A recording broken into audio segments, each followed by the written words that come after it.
So this is going to be 1518p of the series. Sorry about the shortcut before. We ran out of memory. And I'll continue with a summary of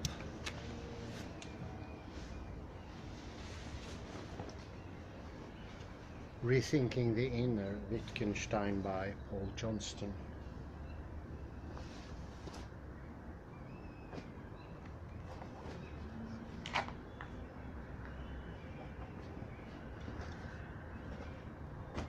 We have been looking into the working process, how accurate and functionable it is to regard an inner experience as something pertinent, workable.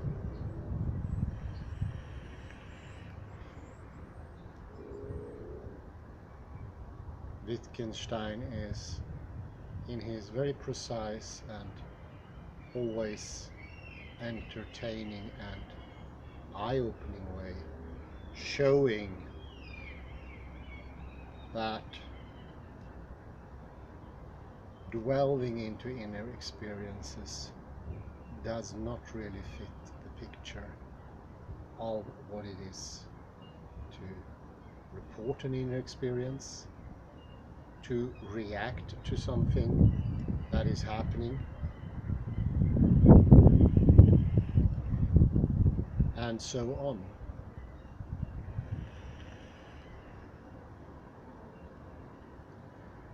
There's a lot of examples in this area, and we began earlier on with perception, and then we have the meaning blind man who couldn't tell what his or her perceptions were.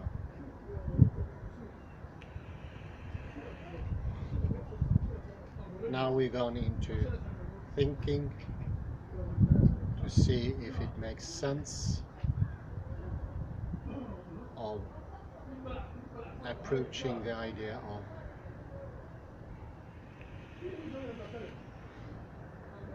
thinking as something inner.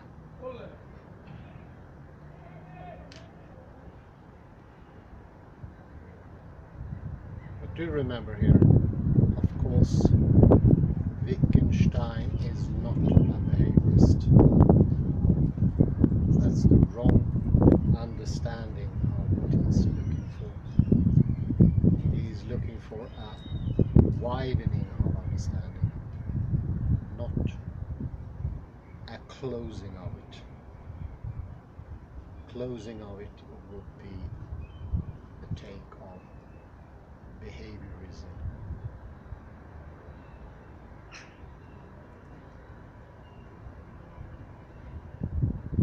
It's not unfair to say that behaviorism could be called a way of making the outer a second inner,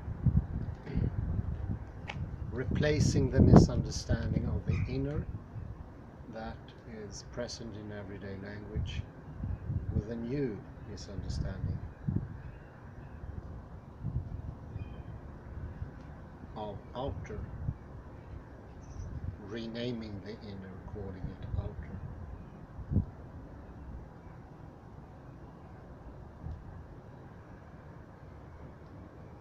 It makes a lot of sense to see that outer as being a renaming of inner, preserving the problems, and very aptly and fitting, renaming the whole thing, thereby thinking a solution was made.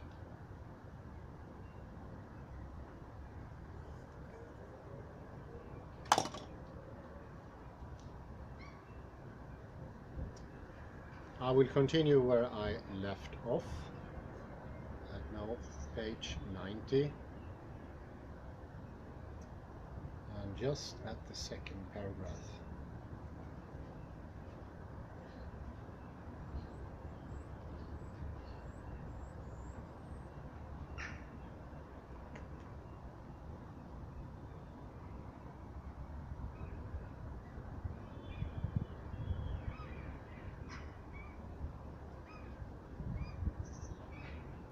In conclusion, we can see that the real significance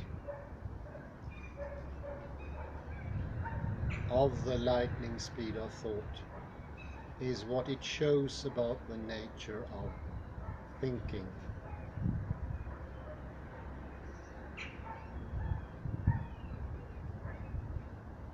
In particular, it brings out the special role of the individual in stating her thoughts.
The individual does not report on hidden processes going on inside her. Rather, her statements are utterances, and her account of what goes on inside her is only of interest because she can explain and apply it.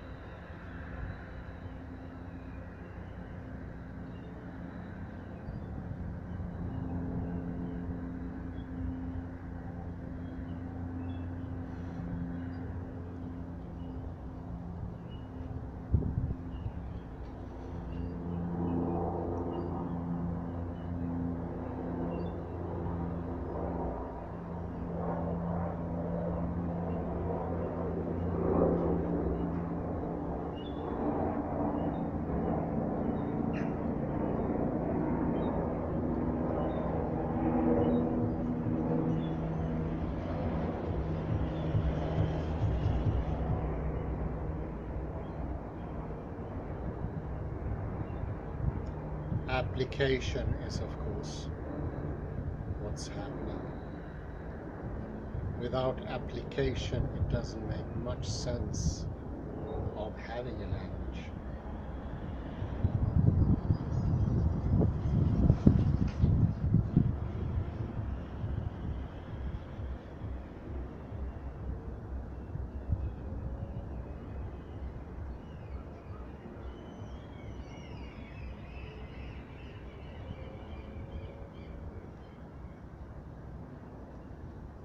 The dynamic quality of thought is not the magical attribute of a special process, but reflects the special set of abilities which underlie our treatment of someone as conscious.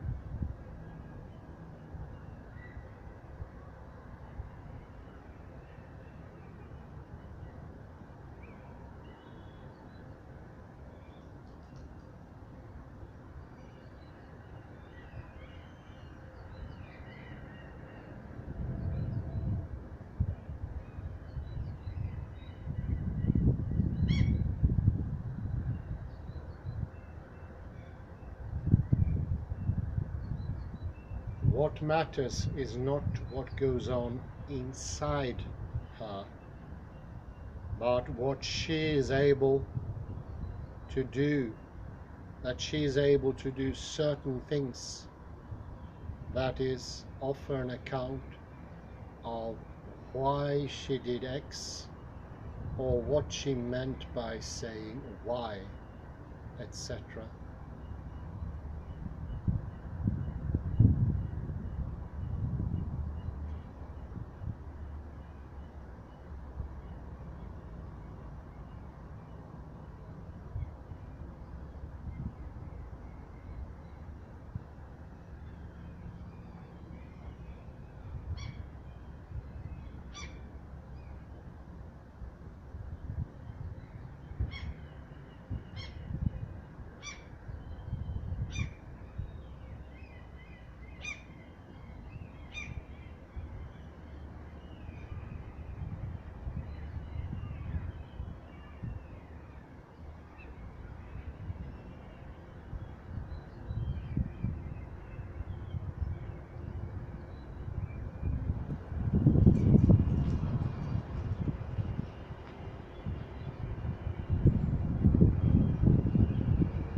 The main source of resistance to this is the idea that images are the essence of thoughts.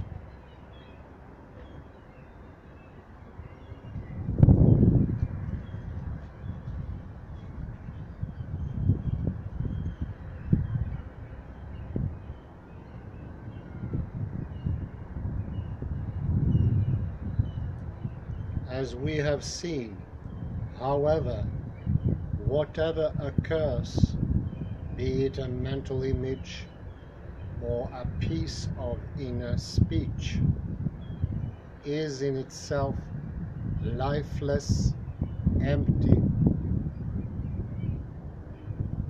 What gives it life is the thinking agent and her account of what it means.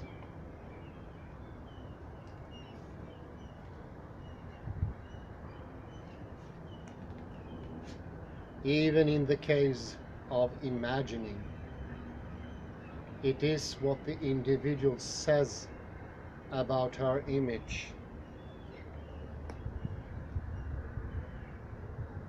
that connects it to the outer world. Do compare her with the idea that there are objects out there and that we can perceive them. Now that less and less make any sense at all.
For example, if someone is imagining one of a pair of twins doing something. It is her statement, not the image her itself, which will tell us which twin she is imagining behaving in this way.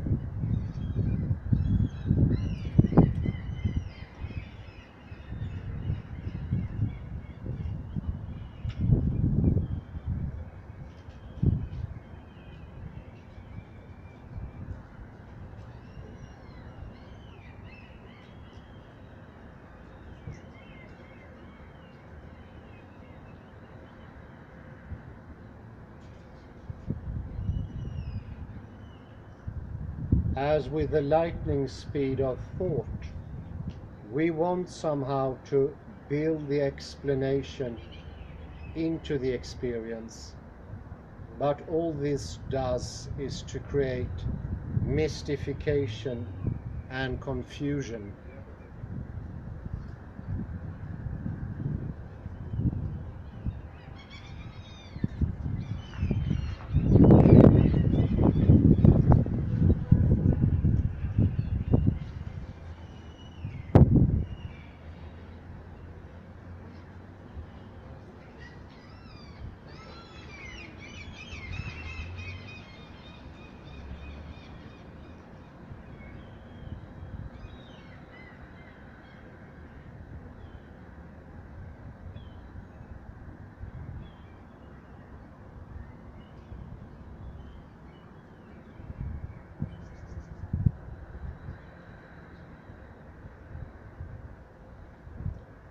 We say that someone thought, imagined, or meant such and such, not because particular processes occurred inside her, but because she acts in a certain kinds of ways, and is able to offer certain kinds of explanations.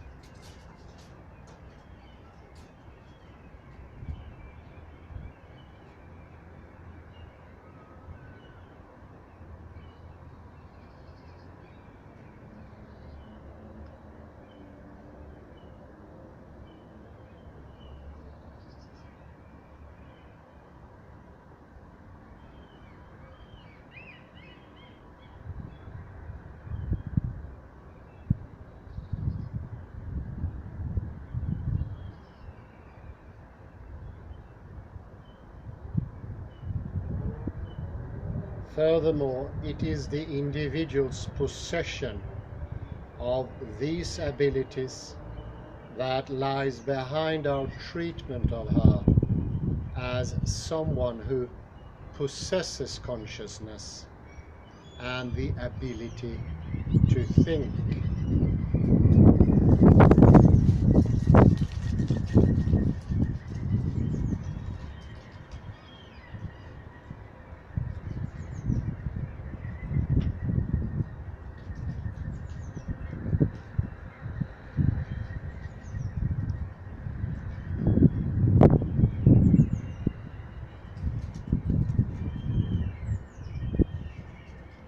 So far, our main concern has been to emphasize that thinking is not a process.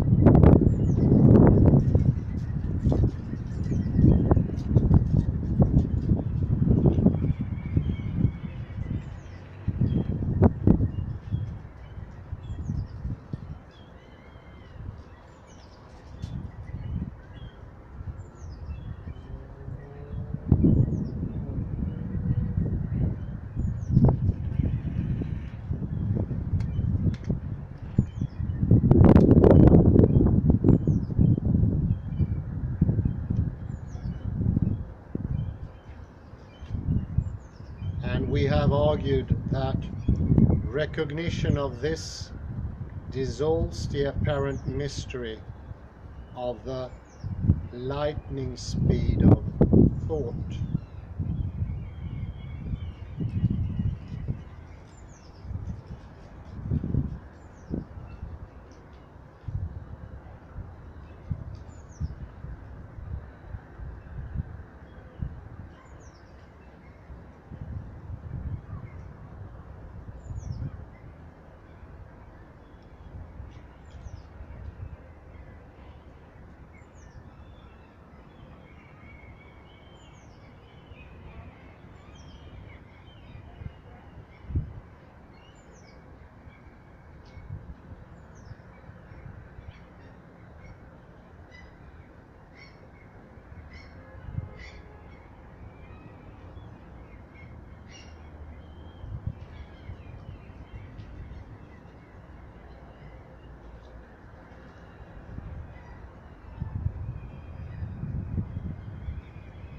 However, this approach may seem unduly negative.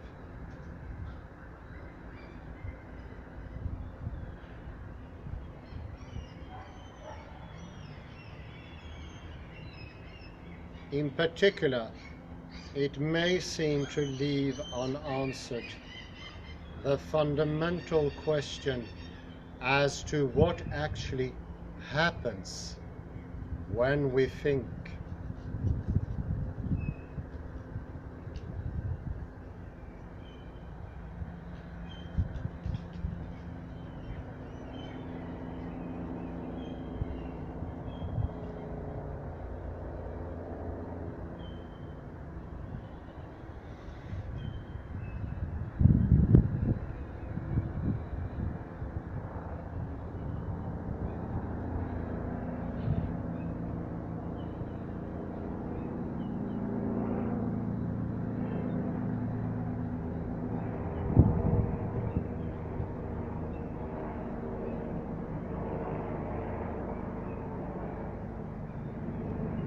In an important sense,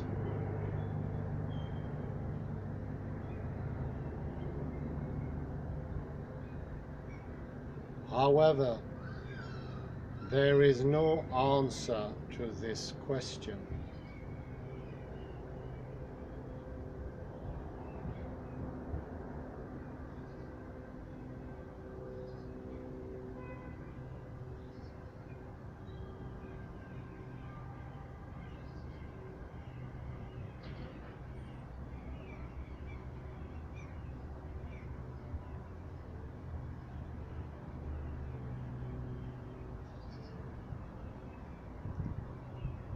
To illustrate this point, it is worth noticing, considering some rather different examples of thinking. For an undue emphasis on reflective as opposed to practical thinking can easily obstruct the attempt to understand this concept.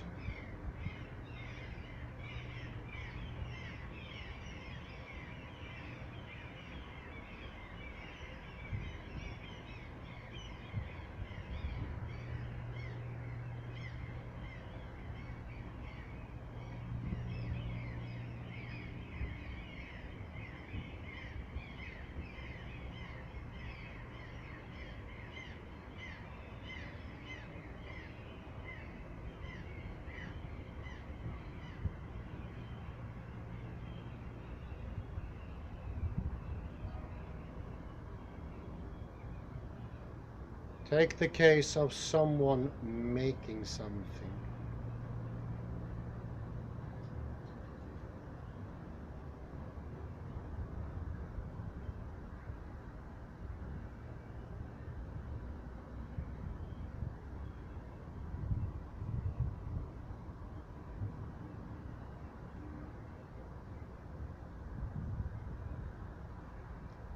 Every now and then, there is the problem, should I use this bit?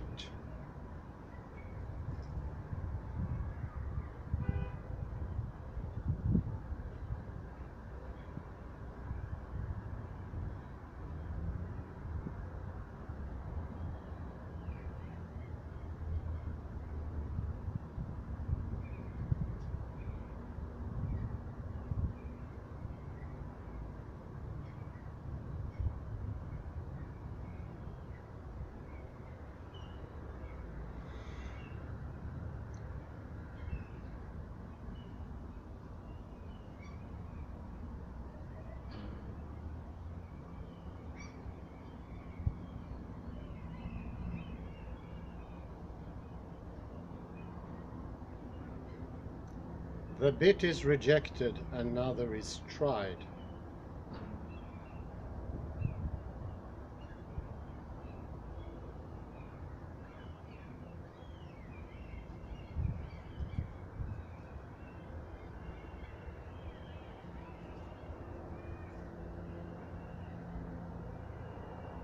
Bits are tentatively put together, then dismantled. He looks for one that fits, etc., etc.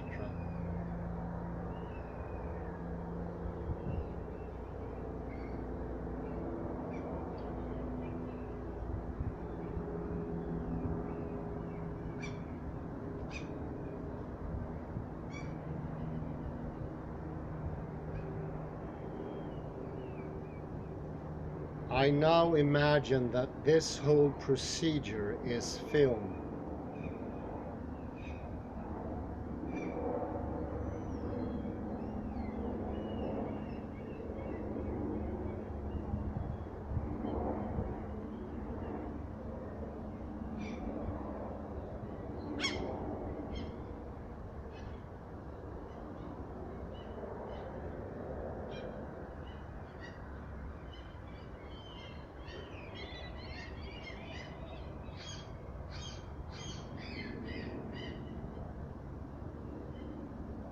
The worker perhaps also produces sound effects like or ha.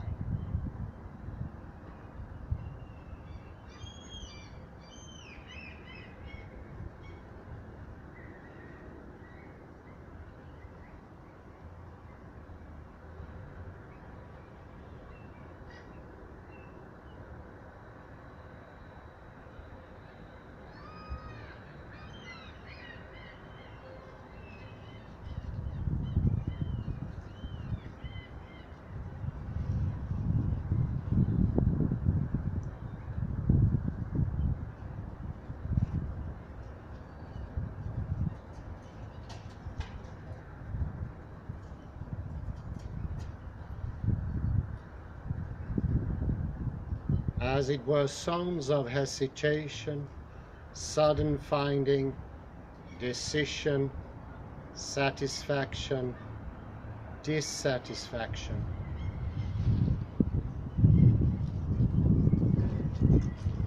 But he does not utter a single word.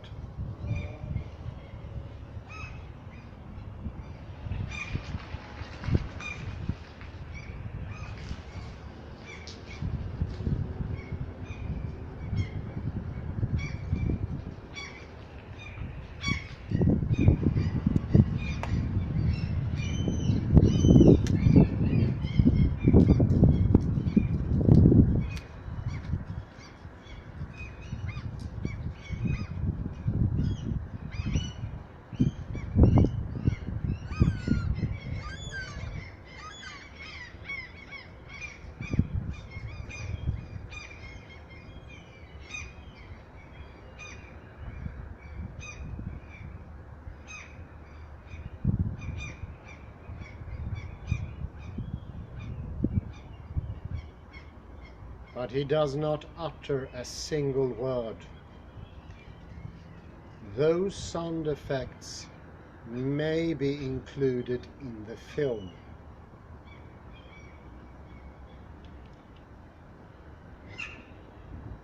I have the film shown me, and now I invent a soliloquy for the worker.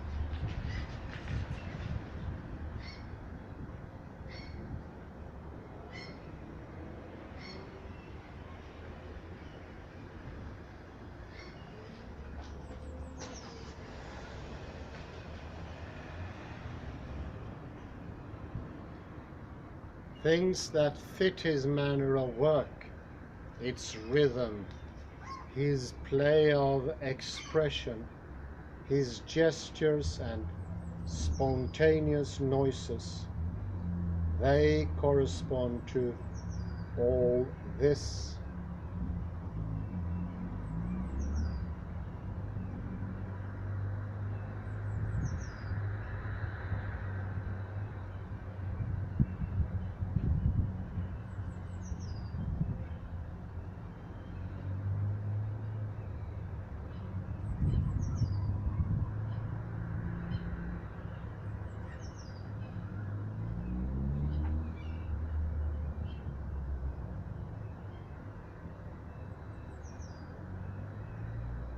So I sometimes make him say, "No, that is a bit too long. Perhaps another will fit better." Or, "What am I to do? Got it?" Or, "That's not too bad," etc.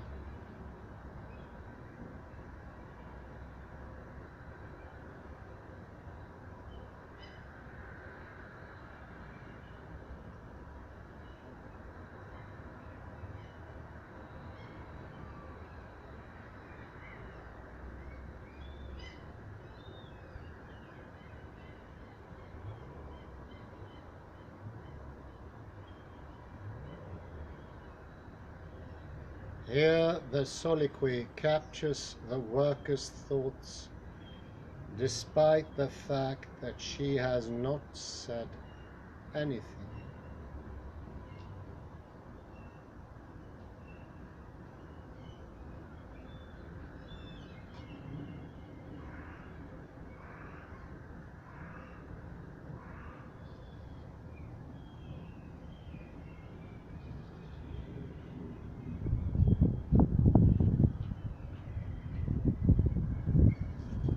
However, it does not point to a separate process.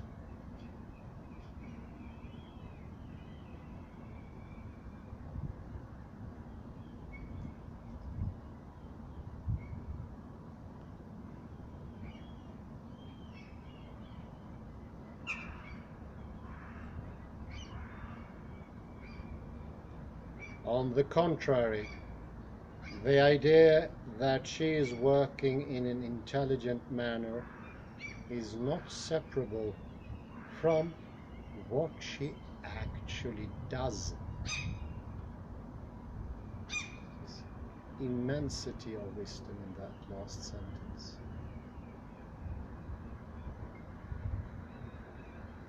On the contrary, the idea that she is working in an intelligent manner is not separable from what she actually does.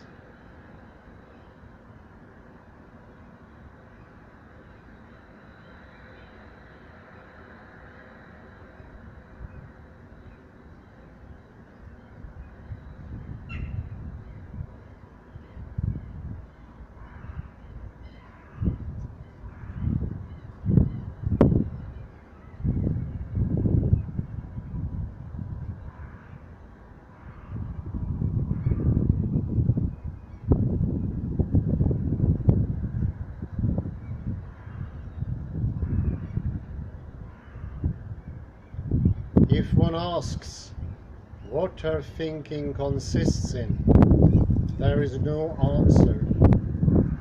Her thinking cannot be separated from her activity,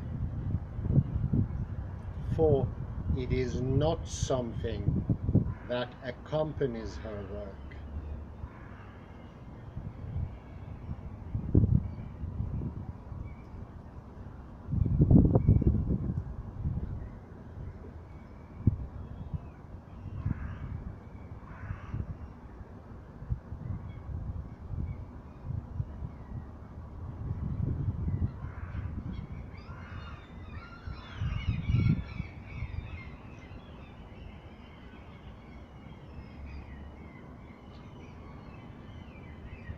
When we say that she thinks as she works, we are not pointing to a special process, but distinguishing her activity from purely mechanical action.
The above example shows that the thinking is not something that runs concurrently with the individual's actions, but rather something that characterizes them as actions of a certain kind.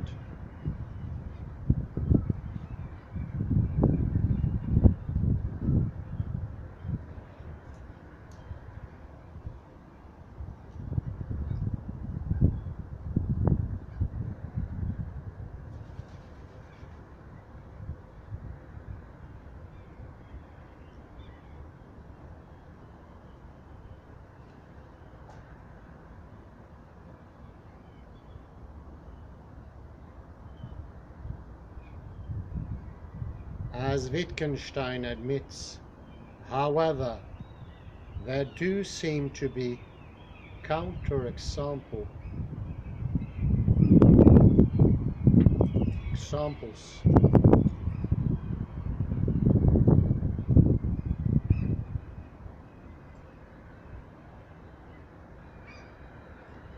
Take the case of reading a difficult passage.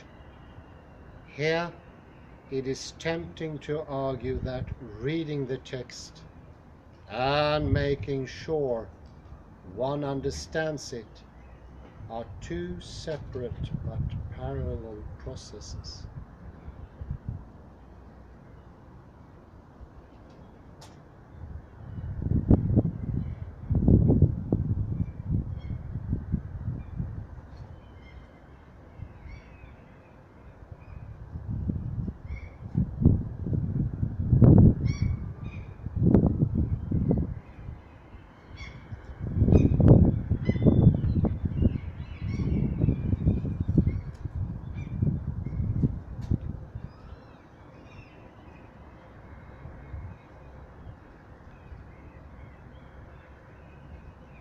But are they really separate?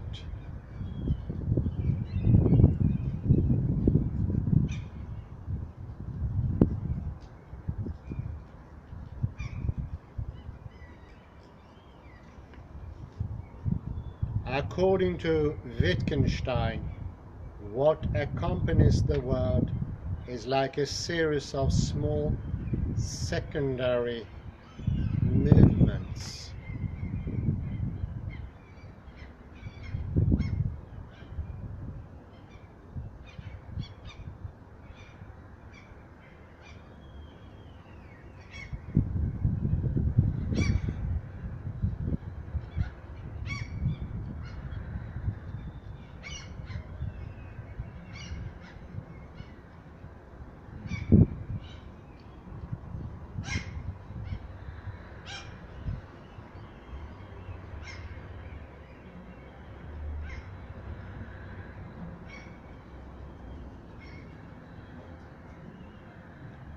It is like being led along a street, but casting glances right and left into all the side streets. What a good image.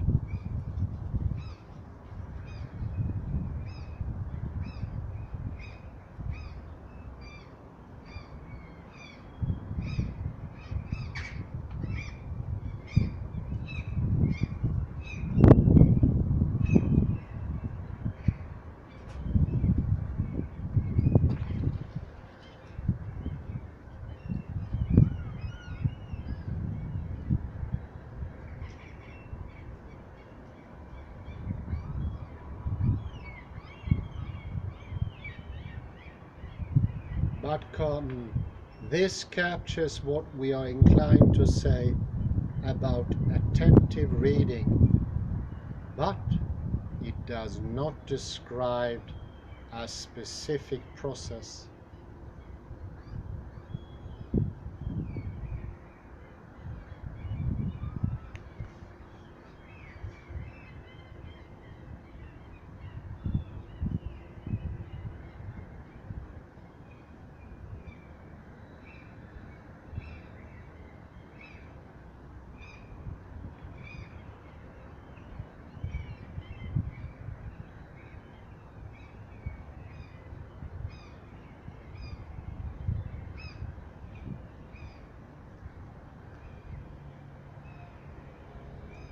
The process of thinking consists in checking that one has in fact understood what one has read, but what this involves is undetermined.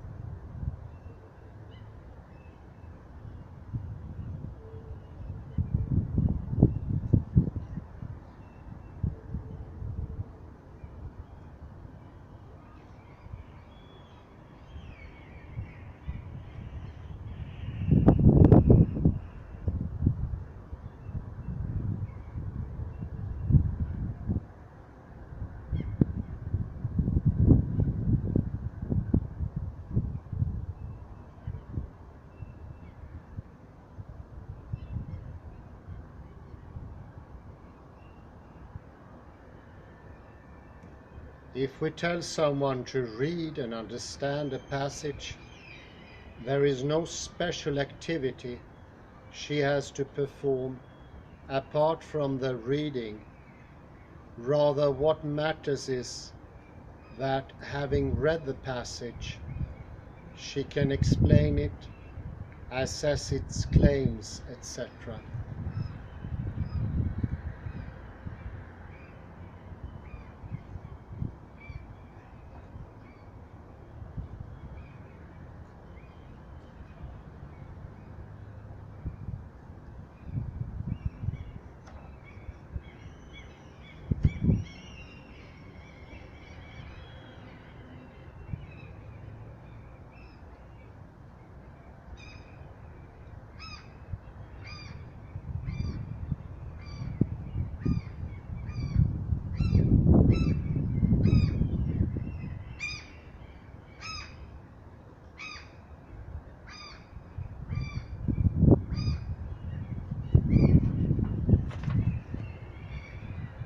The interest of saying she thought about the passage while reading it is not that this points to some special inner process, but that it distinguishes between two ways of carrying out this activity.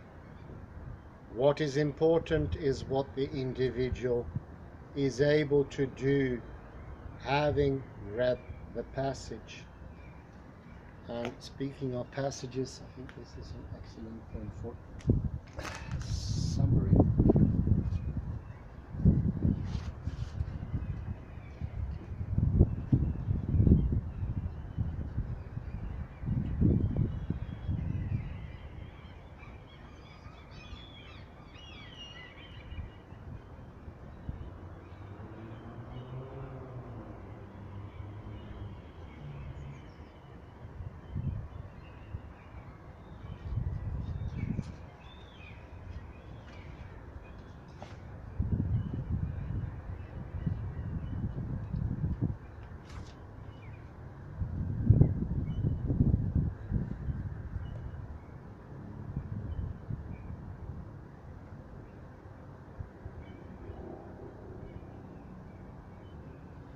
You can see here now how the misunderstanding is almost strangling our lives if we take it too far. It's a severe misunderstanding with ominous, horrible consequences, to say the least.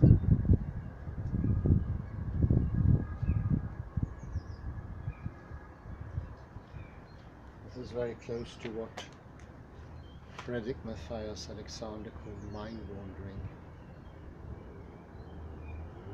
Lack of concentration must come from this outmost cataclysmic mistake of language.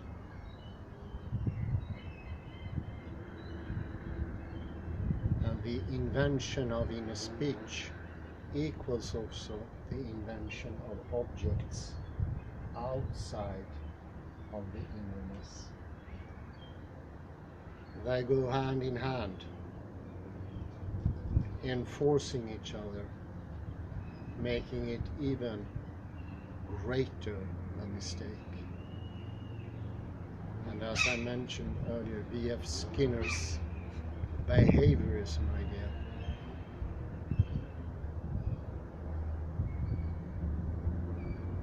It's just bringing the misunderstanding of the inner, renaming it and call it outer, thereby making the misunderstanding even graver, bigger, larger.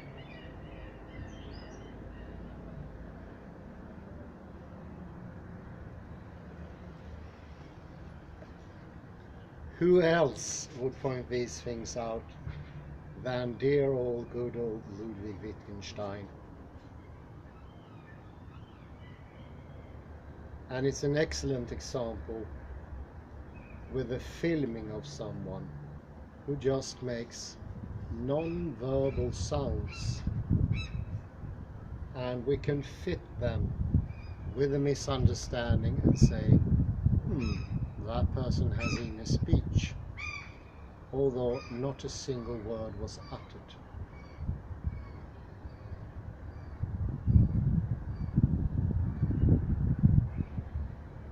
It's not a separate process of thinking to do something and do it, although how completely natural it is to assume such a thing.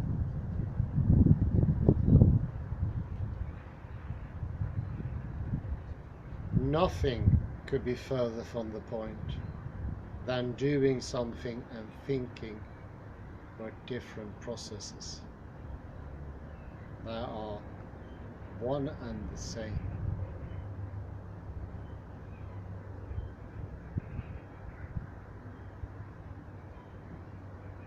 And he helps us not to fall into the trap once more. I really like what accompanies the words is like a series of small secondary movements. It is like being led along a street, but casting glances right and left into all the side streets.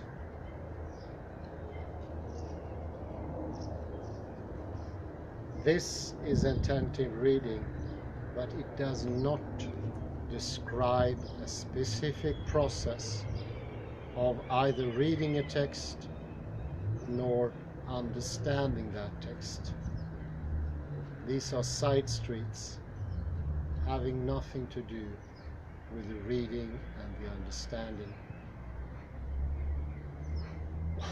Why on earth would understanding be words?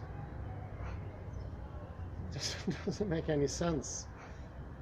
The more you go into Wittgenstein, the clearer things become. Why would understanding be words? And why would there be imagery? Fantastic book. Nothing but praise so far for Johnston's excellent exposure of Wittgenstein. I say thank you very much and have a very pleasant afternoon.